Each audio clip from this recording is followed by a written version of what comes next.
안녕하십니까. 메신저 뉴스 김성욱입니다. 아주 기쁜 소식으로 2월 첫 뉴스를 시작할 수 있어서 방송을 하는 저희들도 활력이 넘칩니다. 전국 9 목사님들이 합력해서 만들어가는 말씀 공동체에 울산광역시 호계교회가 새로 가입했습니다. 우리나라를 선진국으로 이끈 산업발전의 요람인 울산의 대표적인 교회인 호계교회 김변문 목사님이 함께 말씀을 전하시게 되었습니다. 코로나로 위축된 복음 전도에 더욱 힘을 받고 더 열심을 낼 수 있게 되었습니다. 서울, 부산, 경기도 고향을 연결해서 첫 순서를 시작합니다. 송기로 목사님의 죽음의 탄생이라는 책에 다음과 같은 이야기가 소개되고 있었습니다. 오래전 이야기죠. IMF가 터진 1997년 겨울 모든 것을 잃어버린 한 사나이가 있었습니다. 꽤 잘 나가던 중소기업을 운영하는 사람이었지만 연쇄 부도를 맞는 바람에 회사도 집도 다 잃어버리고 이제 주변에는 아무도 없었습니다.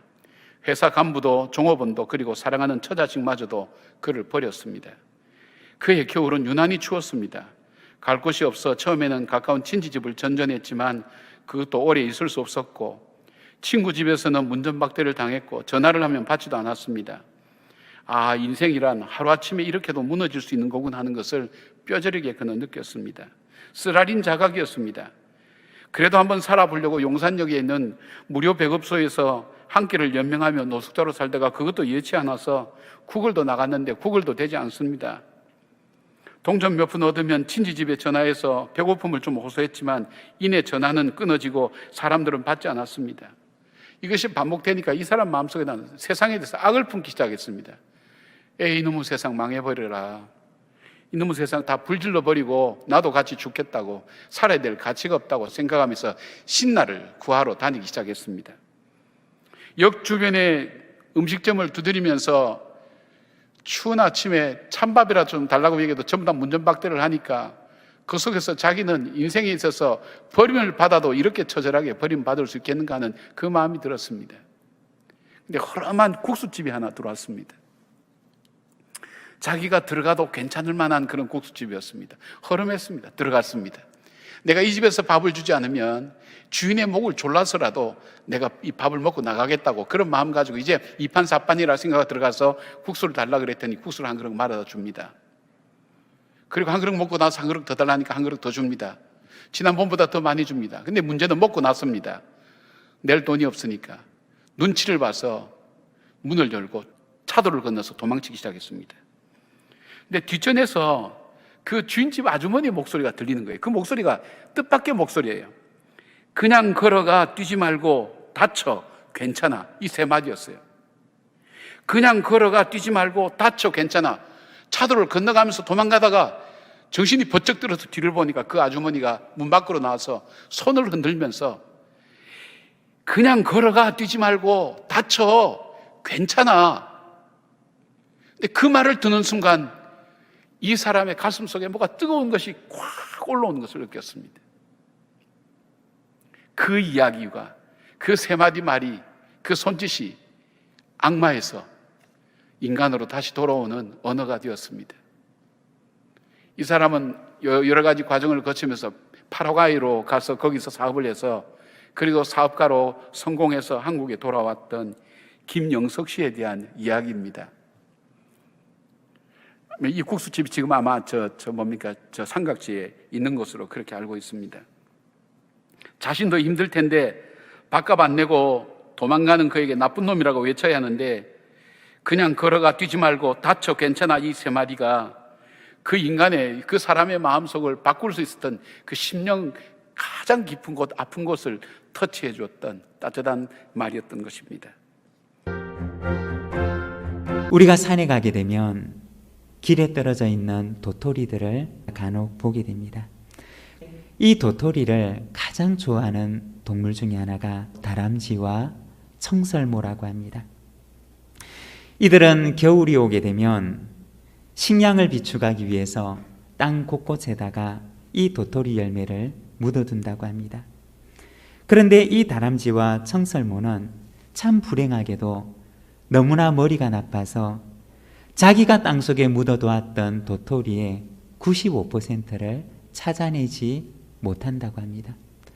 땅속에 도토리 열매를 묻어두었는데 그런데 이것을 어디다 묻어두었는지 자기가 숨겨놓은 그 도토리 열매를 찾지를 못한다는 것입니다. 그런데 이렇게 그들이 땅속에 묻어두고 찾아내지 못했던 그 도토리 열매들은 겨울이 지나가고 그리고 봄이 돌아오게 되면 그 중에 얼마가 싹을 틔우고 그리고 또다시 열매를 맺을 수 있는 나무로 자라나게 된다는 것입니다. 자기가 묻어두고서 찾아내지 못했던 그 머리 나쁜 다람쥐와 청설모의 그 어리석은 행동들이 그 숲으로 하여금 또 다른 도토리 나무가 자랄 수 있도록 그것을 돕는 역할을 한다는 것입니다. 이 다람쥐와 청설모가 너무나 머리가 좋았더라면 어떻게 되었을까? 너무나 약삭빠르고 자기의 이익에 빨랐더라면 어떻게 되었을까? 라고 하는 생각을 해보게 됩니다.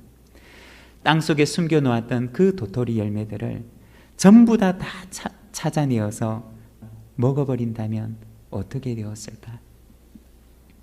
아마도 그 숲에는 그들이 미래를 위해서 이용할 수 있는 나무들이 다시 자라날 수가 없을 것입니다. 어쩌면 오늘 우리 한국교회 그리스도인들이 미련한 다람쥐와 청설모들처럼 땅속에다가 우리가 먹을 수 없는, 자기가 먹을 수 없는 씨들을 심어놓게 된다면 어쩌면 너무나 어리석은 행동처럼 보이고 자기가 먹을 수도 없는 그 씨들을 땅에 묻어놓는 그 행동들이 너무나 미련하게 보일는지 모르지만, 그러나 그와 같은 행동으로 인해서, 그 어리석은 행동으로 인해서 그 숲은 언제까지나 도토리 열매를 맺는 나무가 가득한 산이 되어간다는 것입니다.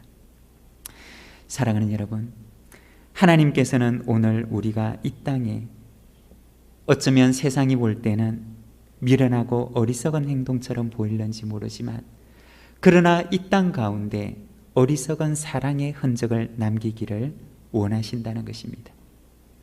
오늘 우리가 이 땅 가운데 남기는 그 선한 흔적은 우리가 살아가는 이 땅이 미래에도 아름다운 숲이 될 수 있는 그러한 산으로 만들어간다는 것입니다. 얼마 전에 102세가 되신 김형석 교수님께서 TV 방송에 출연하셔서 인생 이야기를 들려주셨는데, 아나운서가 묻기를 장수하시는데 친구들이 다 지금 떠나셨지 않겠냐고, 그래서 무척 외롭지 않으시냐고 그렇게 물었습니다. 교수님께서 그래서 친구를 사귀어야 합니다. 어떻게 사귀시겠냐고 이렇게 물었더니 교수님께서 나이로 친구를 사귀는 것이 아닙니다. 그래서 다윗과 요나단 이야기, 다윗과 요나단의 이야기를 통해서 오늘 좋은 친구를 사귀는 또 하나의 삶의 지혜를 찾아볼 수 있습니다. 한국적 문화에서 볼 때 이 두 사람 사이에는요, 넘지 못할 친구가 될 수 없는 결정적인 장애물 하나가 있습니다.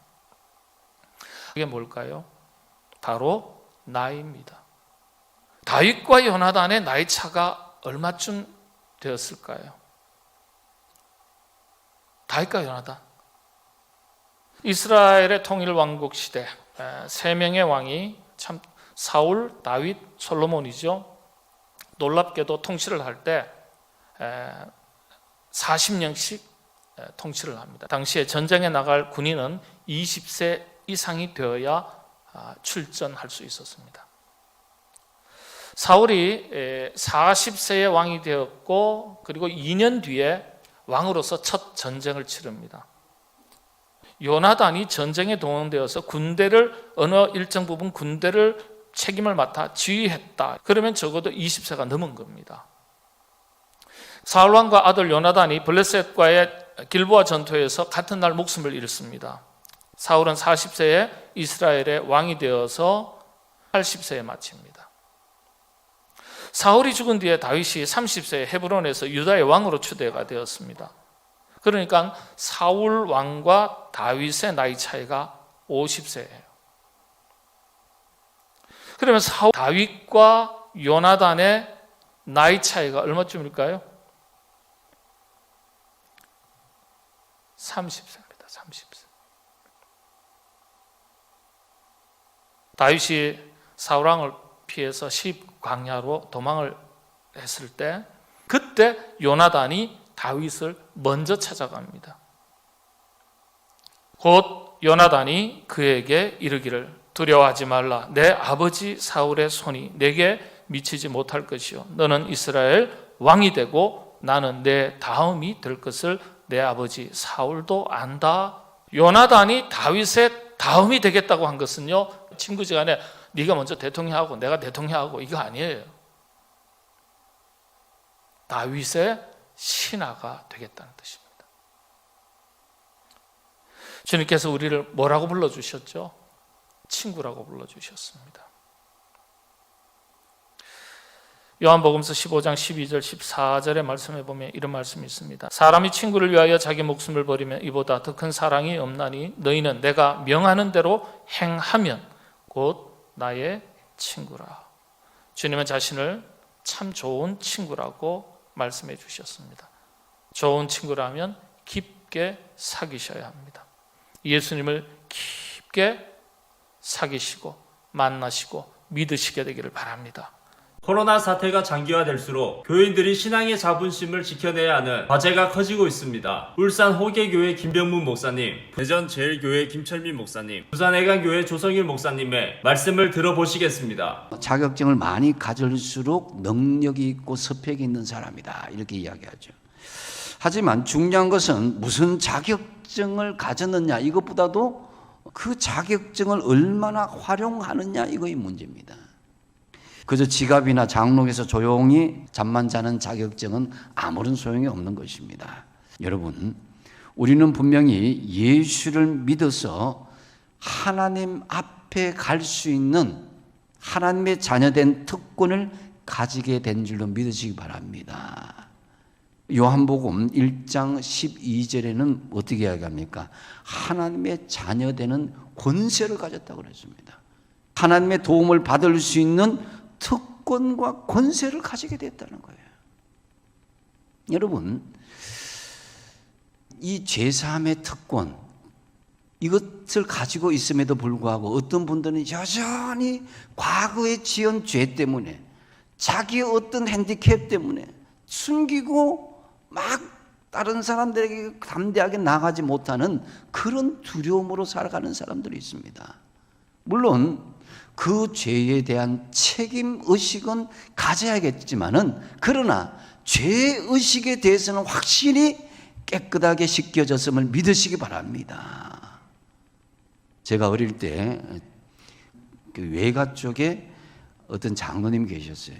이 장로님이 저희 가정에 참 안 좋은 일로 이 물질적인 많은 피해를 끼쳤습니다. 끼쳤는데 그분이 어느 기도원에 갔다 오더만 나는 하나님 앞에 용서함을 받았다, 이제 깨끗하다, 이렇게 말씀하는데, 근데 그 돈에 대한 책임도 안 지고 깨끗하게 한다는 것은 문제가 있는 거죠. 그래서 책임은 가지되 중요한 것은 몸과 마음에 대한 정결하는 그런 모습들은 우리에게 나타나야 된다는 거예요. 근데 사탄은 끊임없이 우리에게 어떻게 하냐? 정죄합니다. 너 옛날에 그 죄를 지었잖아.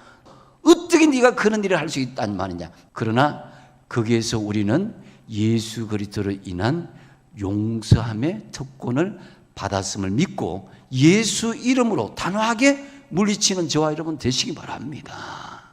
여전히 죄책감과 죄의식으로 두려워하고 벌벌벌 떤다면 그 인생은 끊임없이 과거의 그 죄의식 가운데 남아있게 될 거 말 것입니다. 우리는 예수님 덕분에 몸과 마음의 죄사함을 받은 자격이 가지게 되었다라는 그런 특권을 누리시게 되길 바랍니다. 이전에 제가 서울과 천안에 이렇게 사역할 때에 이 공연 티켓을 선물을 받을 때 많았습니다. 안타까운 것이 그 티켓을 받아놓고 가지 못할 때가 많았습니다. 현장에 가면은 정말 좋은 체험도 하고 감동도 받고 즐거운 힐링 시간이 될 텐데 무용지물로 만들어 버릴 때가 있었습니다. 이것이 신앙의 문제라면 진짜 큰 문제인 거예요. 하나님은 우리에게 예수 그리스도라는 티켓을 주시고 이 티켓을 가지고 오면 우리를 만나주시고 우리의 필요를 채워주신다고 특권을 주셨어요. 할렐루야. 완전 공짜로 평생 자유 이용권을 주셨는데 우리는 그 티켓을 잘 활용하지 못하고 있다는 거예요. 모임 핑계로, 자식 핑계로, 사업 핑계로, 요즘은 코로나 핑계로 그렇게 하나님을 만날 수 있는 기회를 놓치고 있다는 거예요. 요즘처럼 교회 다니기 힘든 적이 없었죠. 근데 앞으로는 박해 시대가 올지도 몰라요. 교회를 다니는 것이 정말 눈치 보는 정도가 아니라 어쩌면 내 직을 걸고 혹은 목숨을 거는 그런 일이 도래할 줄도 몰라요. 여러분, 지금도 여러 뉴스 매체들은 꼭 교회를 집어넣어요. 병원, 요양시설, 교회에서 감염 지속 확산 뭐 이런 얘기들을 계속하고 있습니다. 참 교회를 보면 문제도 많고 말도 많고 탈도 많은 곳, 이런 곳으로 이렇게 낙인이 찍혀 있는 경우가 많습니다. 그럴 바에 근데 여러분, 이런 얘기들은 어제 오늘의 얘기가 아니라 이미 오래전부터 이미 있었던 얘기예요. 근데 여러분, 이런 한심한 집단임에도 불구하고 어떻게 이 집단이 유럽의 정신사를 장악했을까 하는 것입니다. 진작에 없어지고 공중 분해돼서 그냥 산산이 사라져도 시원치 않을 것 같은데 이 집단이 아직까지 2000년 동안 살아있는 거예요. 우리 교회 김창성 장로님은 로마 고대사를 전공하신 그런 참 귀한 사학자예요. 그 김 장로님이 언젠가 저한테 톰 홀랜드의 도미니언이라고 하는 책을 권해주셨어요. 근데 그 책이 저한테 매력이 있었던 것은 왜 그러냐면 어떻게 해서 이 질이 멸렬하고 별 볼 일 없어 보이는 소수의 신앙이 전체 서양 정신의 절대 근원이 될 수 있었는가, 이거를 말하고 있었기 때문입니다. 놀랍지 않습니까, 여러분? 아니, 없어지기는커녕 오히려 한 300년 지나고 나서는 완전히 뒤엎어 버렸으니까. 아리스토텔레스 이후에 최고의 논리학자라고 불리우는 쿠르트 괴델이 그런 말을 했어요. 인생은 70년 비참하고 100만 년 동안 행복할 수 있다. 짧은 기간의 불행이 전체에게는 필요할 수도 있다. 이렇게 얘기했어요. 교회는 보이는 것으로 끝나는 것이 아니라 그 너머에 무엇이 존재하는지를 알고 있는 거예요. 교회가 알아차리고 있는 것은 예수 안에 있는 그 너머, 이 세상에 보이는 현상이 아니라 그 현상 너머의 영원한 세계, 이거 있는 것을 알아차린 거예요. 이런 모든 과정을 통해서 예수께서 말씀하신 건 뭐예요?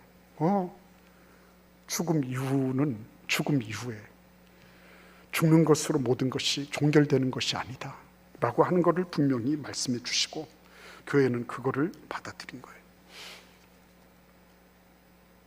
교회가 교회인 것은, 그것은 바로 주님께서, 주 예수께서 죽으시고 부활하셔서 나의 주님이 되시고 우리의 주님이 되시고 우리를 교회로 불러주신 그것에 기초하고 있습니다.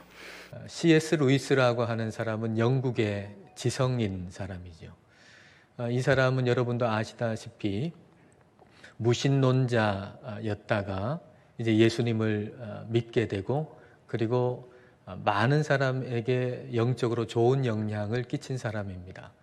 근데 그가 왜 무신론자가 됐을까요? C.S. 루이스도 기독교 가정에서 태어났습니다. 그를 연구하는 사람들에 의하면 실패한 기도 응답의 경험을 그 하나의 이유로 듭니다. 그가 10살 때에 그의 어머니가 죽었습니다. 루이스가 엄마 병 고쳐달라고 간절하게 기도했던 겁니다. 치유의 기적이 일어나도록 그렇게 간절하게 기도했는데 엄마가 죽었어요. 근데 루이스는 엄마가 죽고 나서도 엄마가 다시 살아날 것이라고 하는 믿음을 가지고서 죽은 엄마가 살아나기를 기도했습니다. 그런데 그런 기적은 일어나지 않았던 거죠. 우리는 하나님께 기적을 베풀어 달라는 기도를 드릴 수 있습니다. 그런데 그 기도를 기적의 기초 위에서 드려야만 합니다. 그러면 그 기적의 기초는 무엇일까요? 자, 29절 말씀을 여러분 보십시오. 자, 같이 읽겠습니다. 무리가 모였을 때에 예수께서 말씀하시되 이 세대는 악한 세대라 표적을 구하되 요나의 표적밖에는 보일 표적이 없나니. 사람들이 지금 표적을 구합니다. 그 말은 예수님이 메시아라고 하는 표로서의 기적을 보여달라는 겁니다. 그러면 요나의 기적이라고 하는 건 뭘까요? 두 가지 의미가 있는데요. 자, 그 첫 번째로 32절을 여러분 보십시다. 자, 32절 같이 읽겠습니다. 심판 때에 니느웨 사람들이 일어나 이 세대 사람을 정죄하리니 이는 그들이 요나의 전도를 듣고 회개하였음이거니와 요나보다 더 큰 이가 여기 있느니라. 그러니까 니느웨 사람들이 요나의 설교를 들었습니다. 그렇게 회개하고 죄에서 돌이켰습니다. 여러분, 이게 요나의 기적입니다. 이 최고의 기적을 우리가 분명하게 붙들고 있으면 우리는 결코 어떠한 상황에서도 길을 잃지 않습니다. 미국 중서부의 농부들 이야기인데요. 그 지역은 너무나도 눈보라가 심해가지고 자기 손끝이 안 보일 정도로 심한 거예요.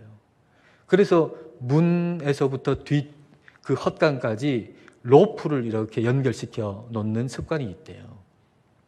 그래서 눈보라가 치면 그거 잡고 이제 집까지 오는 거죠. 근데 그걸 안 잡으면 자기가 어디 있는지를 몰라가지고 거기서 얼어 죽은 사람이 있을 정도로 그렇게 눈보라가 심한 거예요. 하나님과 우리 사이를 연결하는 줄이 있습니다. 그 줄이 바로 예수님의 십자가와 부활이라고 하는 줄이에요. 우리 주님께서 우리에게 요나의 기적을 보여주셨습니다. 회개의 기적, 예수님의 십자가와 부활의 기적. 우리가 분명하게 붙들고 이 한 주간 더 기도드림으로 말미암아 더 즐겁고 더 풍성한 삶을 살아가시는 우리 모두가 되시기를 주님의 이름으로 축복합니다. 부산 항서교회 나재천 목사님, 남양주 별내동안교회 나강희 목사님, 경주 남부교회 김상준 목사님, 세 분 목사님은 고난의 시대일수록 신앙의 목표와 기도의 규범을 구체적으로 세우고 실천하는 방법을 알려주십니다. 이스라엘 백성들이 가나안 땅에 들어와서 정복 전쟁을 마치고 여호수아가 땅을 배분할 때 이 요셉 자손이 불만 이의를 제기합니다. 요셉 자손이 여호수아에게 말하여 이르되 여호와께서 지금까지 내게 복을 주심으로 내가 큰 민족이 되었거늘 당신이 나의 기업을 위하여 한 제비 한 분깃으로만 내게 주심은 어찌함이니까. 자, 무슨 얘기입니까? 우리 요셉 자손의 숫자가 많아졌다는 거예요. 다른 지파와는 달리 지파가 두 개예요. 요셉의 아들 에브라임과 므낫세. 그래서 우리는 두 지파다. 똑같이 대우하느냐? 근데 실제 내용은 어떻습니까? 이미 이들 중 므낫세 반 지파는 요단강을 건너오기 전에 요단 동편에서 땅을 분배받았어요. 지금 현재 내가 다른 사람보다 적게 받았다. 기쁨과 감사가 사라져버려요. 자족하고 감사하는 것, 이건 신앙인만 가질 수 있고 축복인 줄 깨달으시기 바랍니다. 그런데 지금 여호수아가 뭐라고 얘기합니까? 내가 큰 민족이 되므로 에브라임 산지가 네게 너무 좁을진데 브리스 족속과 르바임 족속의 땅 삼림에 올라가서 스스로 개척하라 하니라. 그래, 너희들 말 잘했다. 너희 지파가 사람들이 많다고 하니까 한번 개척해봐라. 너희들 할 수 있다. 근데 이 요셉 자손들의 반응이 어떻습니까? 그 산지는 우리에게 넉넉하지도 못하고 골짜기 땅에 거주하는 모든 가나안 족속에게는 벳소안과 그 마을에 거주하는 자이든지 이스라엘 골짜기에 거주하는 자이든지 다 철병거가 있나이다. 항상 안 되는 쪽을 보는 거예요. 여러분, 안 되는 것만 보면 안 됩니다. 그렇지 않습니까? 우리 믿음은 현실을 너머를 보는 거예요. 남들보다 많이 갖고 싶기는 한데 힘들고 위험하고 어려운 일은 하기 싫고, 그런 철저한 이기적인 모습이 지금 비춰지고 있어요. 다르게 말하면 이게 하나님 없는 모습입니다. 이 모습과 비교되는 또 다른 모습의 주인공이 있죠. 그 사람은 바로 유다 지파의 수장인 갈렙입니다. 여호수아 14장에 보면 유다 지파가 땅을 분배를 받는데, 이때 갈렙이 땅을 분배받을 때 뭐라고 얘기하는가?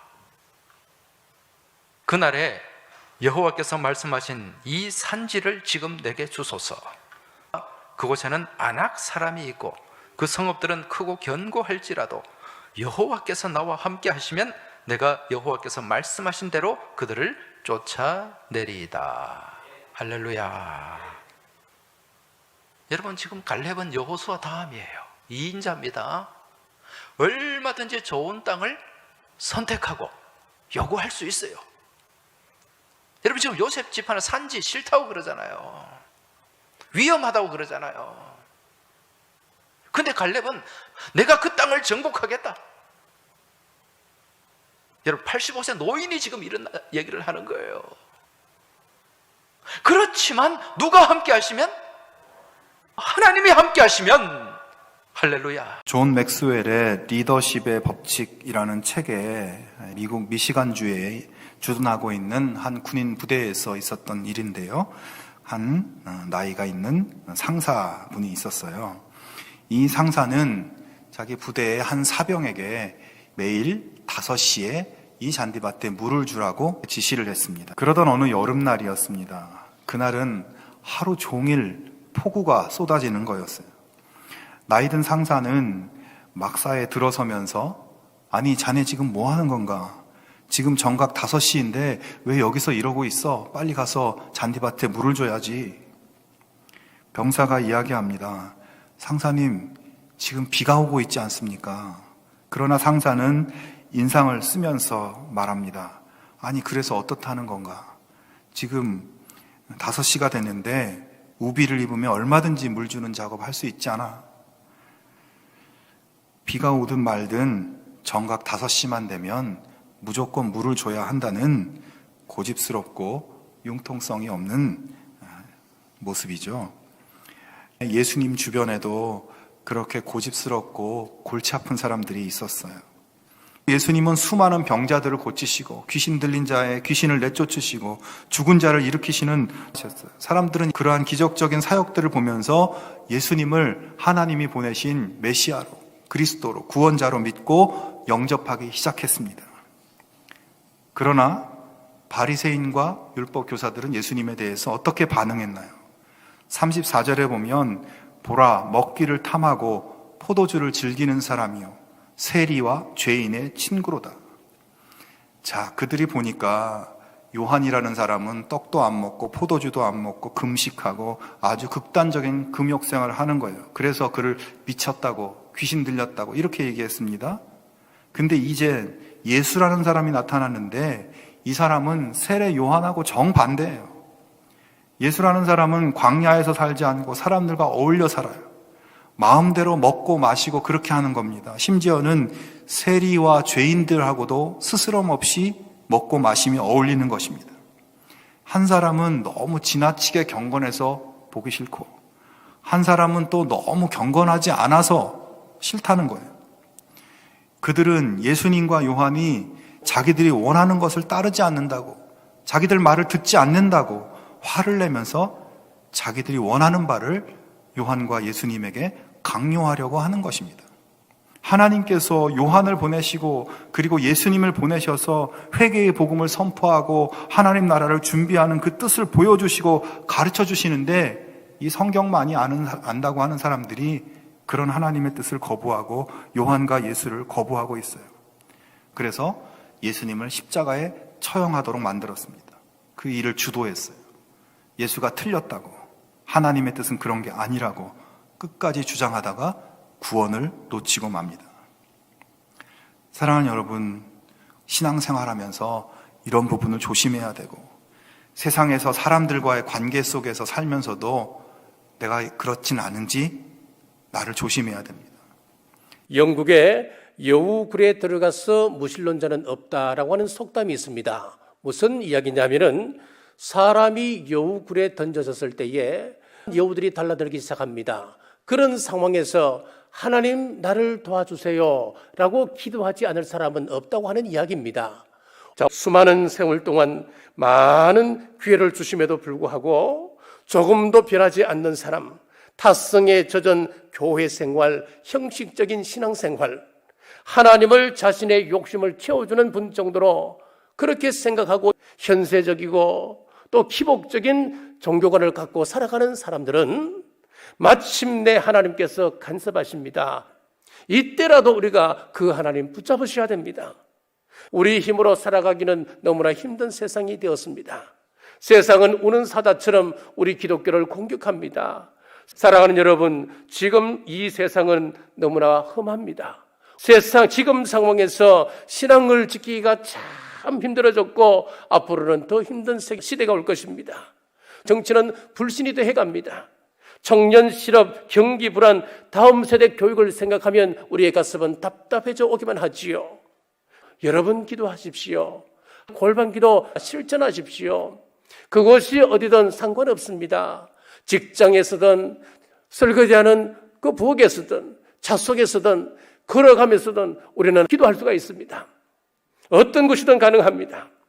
필사적인 기도를 올리십시오. 나는 죽었습니다. 부서지는 기도를 올림으로 우리의 영의 문제를 해결받고 우리의 육의 문제도 해결받는 우리 모든 성도님들, 능력 있는 성도님들 되시길 주님의 이름으로 축복합니다. 기도하겠습니다. 하나님, 오늘 야곱의 기도로 기도의 중요성을 나누게 하심 감사합니다.